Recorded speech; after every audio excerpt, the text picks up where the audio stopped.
My philosophical approach is you don't chase money. You do what you like to do. You do a good job, money will follow. In this world, nothing remains stagnant. You have to either grow or you go down. So I need to keep them all going. You cannot be successful overnight. It takes time. You may have failures, but you have to get up and run again. To me, my work is just as relaxing as anything else. I like to encourage as much as possible people who have ideas. Pursuit of happiness is the key in life, as the American philosophy is done. In recognition of his distinctive accomplishments, New Jersey Institute of Technology is pleased to confer the degree of Doctor of Science honoris causa upon Javad K. Hassan.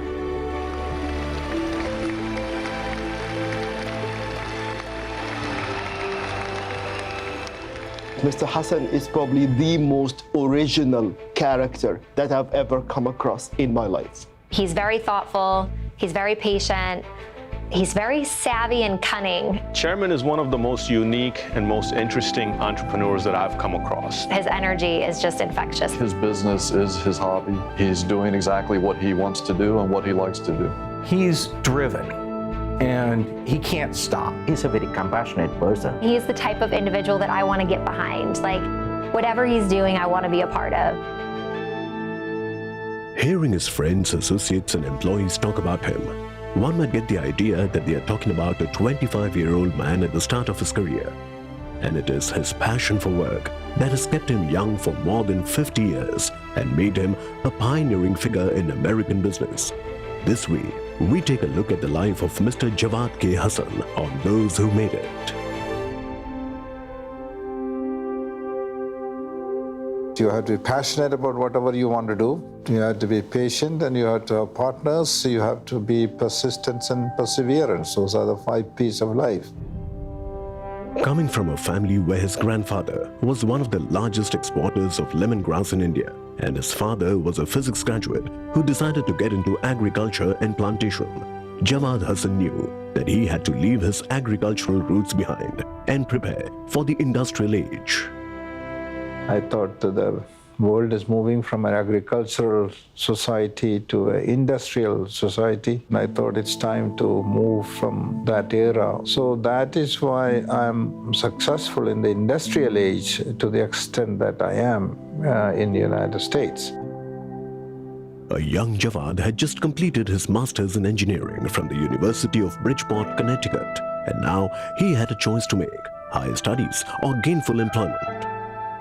1966, I came to study here, and I went to get my master's degree in engineering. I finished that in 18 months.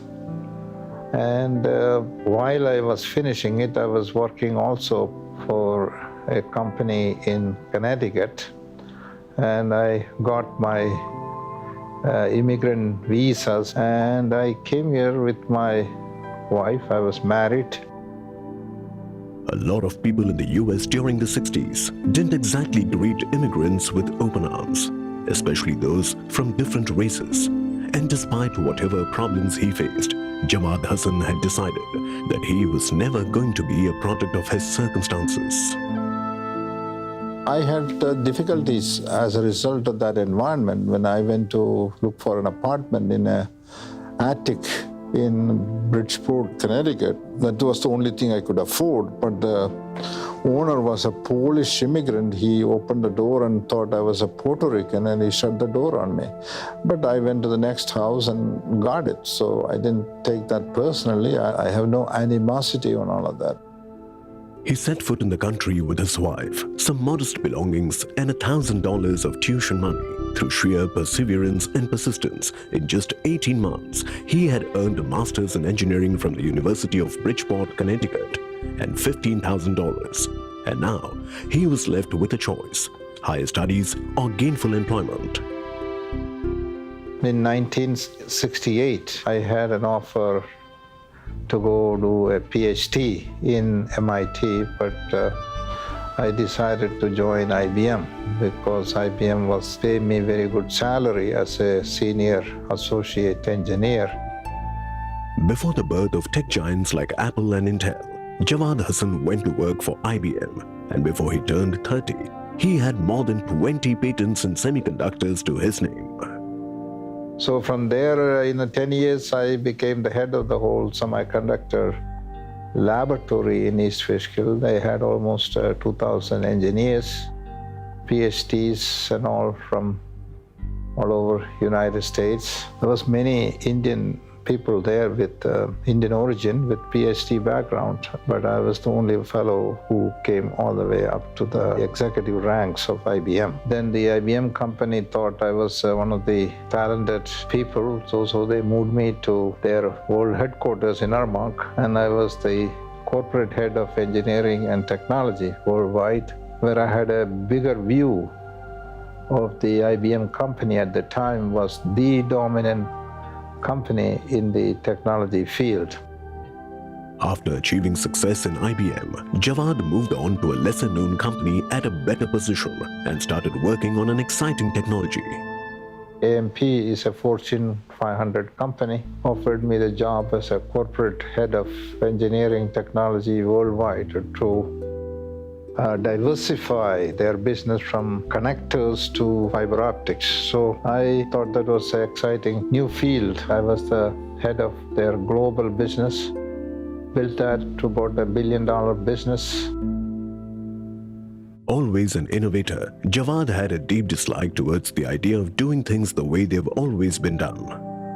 Well, my first meeting with him, I was a young engineer at a very conservative company, and he came in kind of to disrupt the company and change things. I started giving a presentation. I got to slide 1, and he immediately wanted to take the conversation in a different direction. I insisted on following my own track, and he got kind of frustrated with me. I learned right then and there that he had his own way of doing things, his own thought process.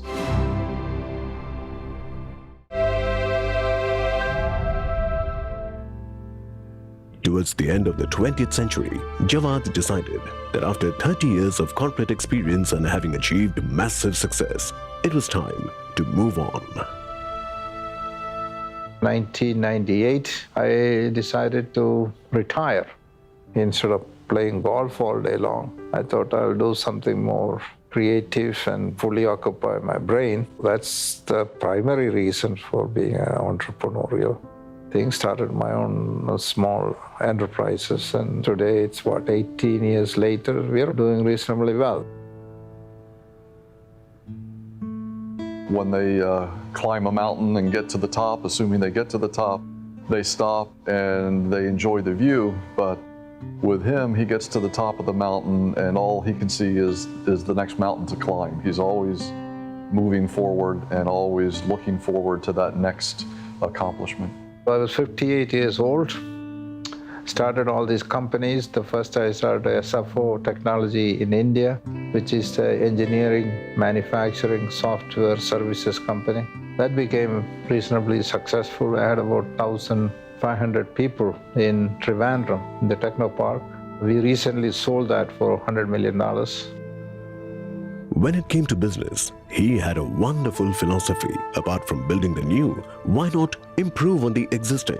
And that is where the Statue of Liberty philosophy comes in. His Statue of Liberty strategy says, give me your tired, your poor, your huddled masses yearning to be free. And that was his strategy, to collect the tired and poor businesses and rejuvenate them within that company, which he did very successfully. AM Communications in Philadelphia, when the internet bubble burst, that went down, so I bought it back and regrouped it as AM Communications. Started a fiber optic company called Opterna, which is today reasonably successful, which makes all the products for the FiOS program of Verizon. We have Opterna in Europe, doing well. Opterna in Middle East, reasonably well. We have Opterna in Tunisia, which manufactures products for Orange in France. We have more products and services and offerings than a company of our size would typically have, and we do business in more places than a company of our size typically would. So, and that's what keeps it interesting. I have another company called eCell Technologies in healthcare. eCell is in ERP systems for hospital information systems. We have 3-4 small companies here at the same time, keeps me busy. In addition to SFO. SFO is about a $200 million company in India, making engineering, manufacturing software with major customers like General Electric, Philips, Siemens, Mitsubishi, etc. We have a real estate company called Nest Infratech. We have a fast-moving consumer goods business. So we are into many, many things like this, though that keeps me busy. I think the gray in his hair and the wrinkles on his forehead speak volumes in regards to his experience in US and what he had to struggle with and what he had to go through in order to reach the heights that he has reached. And I think that paves the way for people like me who are the second generation Americans. He's made it easier for me to come in and go down those roads and pursue those heights if I wanted to, if I so choose to, and without any kind of limitations or, and by him doing it, it just kind of gives you a role model.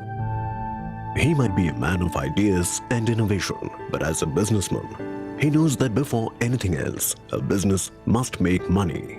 So a business, if it is not generating cash, it cannot be successful. The way I say it is not a technology-rich company, but a rich technology company. So that's the way I run my business. If you don't have that as a business leader, it doesn't matter how robust your technology is, it will fail. You need to be able to continue to iterate on it and improve it and respond to the market, listen to your customers, and that same patience and that same perseverance that I've witnessed in the short time I've been with the company, I think is what's going to really carry it to the next level. Being a consistent innovator, Mr. Hassan knows that the easiest way to get left behind is to stand still. And that is why he's always interested in a new idea, no matter where it comes from. I think innovation and creativity is the fundamental essence of human life, just like breathing, let me say. If you don't innovate, you disappear. A Generation X laboratory where I hire about 20 young people below 25, young guys, various types, artists, writers, journalists, engineers, software guys, put together a team and create things which are moonshots. Think out of the box, see what happens, and review which of them could be successful. If they are successful, we support that and make it more successful. I think his pure love for technology and his just, you can see the spark in his eye when you talk about new technology, when you talk about new innovative stuff that's going on, and he just cannot get himself out of that mold, even though he's sitting in the chairman's seat. And I think it's just the technology and the innovativeness in the markets that are driving him. His commitment to really listening to new ideas and listening to new people will continue to ensure that anything he's involved in will be at the forefront of the technology industry. On any given day, if there are not 4 to 5 people walking in here with ideas and he's entertaining all of those people, it's a slow day then. People who want to step out and do something different, fine, help them out.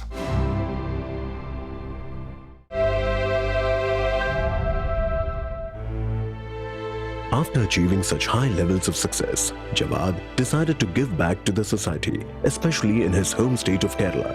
But once again, he decided to do things differently. Rather than share the fruits of his success with those in need, he decided to help them sow their own seeds.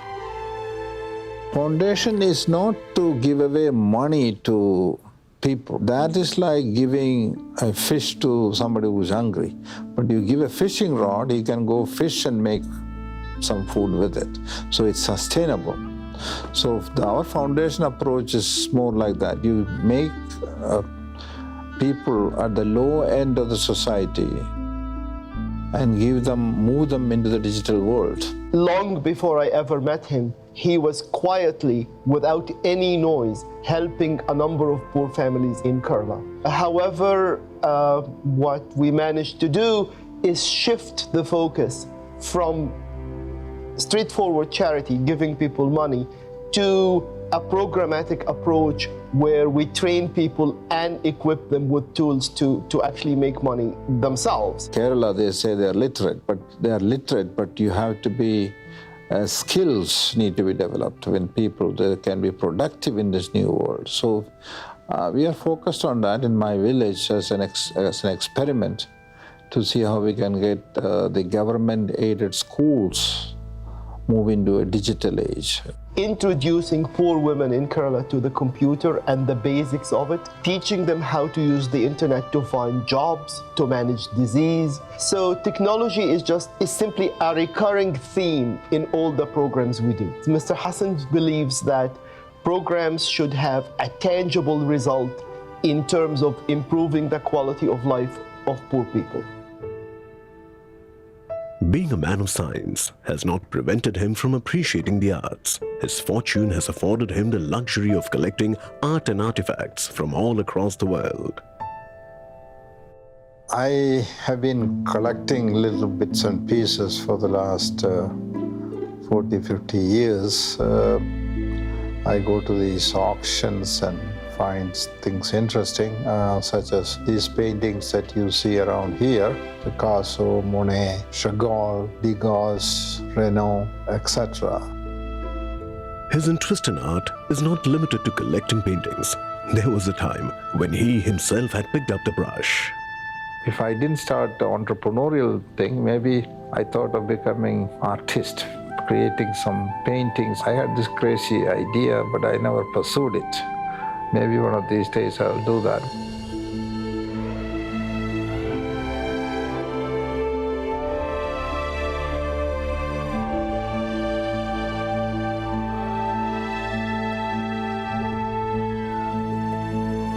I saw a movie called Bucket List. Two people lying in a bed and they're ready to go see God. And they say, well, what shall we do? And they decided to create a bucket list. So I created a bucket list, and one of the things that I thought was to have a house on the water. I think it's a fantastic property that I saw next to George Washington's Mount Vernon estate. It's nice. I mean, I enjoy it. Once in a while I go there and relax over the weekend. Similar to that, I thought I should have a boat and see how that is. So that's another bucket list item checked out.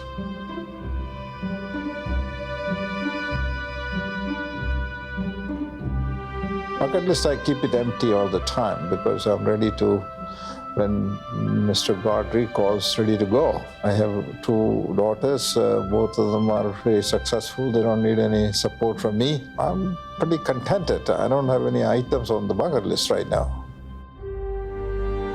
It is said that when a student is ready, the teacher appears. And Jawad Hassan has always been a student, learning from everywhere and everyone. And it was fitting that he was awarded a doctorate by the New Jersey Institute of Technology and was asked to deliver the convocation address at the graduation ceremony in 2012. My advice is never give up. Never give up your dreams and be prepared to take risks even though you may have setbacks in life. Persist and persevere till your dream is realized. Overcome difficulties that you will indeed face in your journey without fear of failure. You will indeed succeed. Thank you very much. Good luck to all of you and all the best. Thank you. Thank you very much. Jawad Hassan never waited for opportunity to come knocking. He went from door to door looking for it. And no matter what happened, he always tried harder and kept knocking because he knew that the disappointment of a door that doesn't open is nothing compared to the regret of the door you never knocked on. And with the success that he has achieved, he is now opening doors for those with talent and ideas. Jawad Hassan is living proof that if you persevere and persist, in the end, you will prevail. Catch us next week at the same time on Those Who Made It, only on ZTV.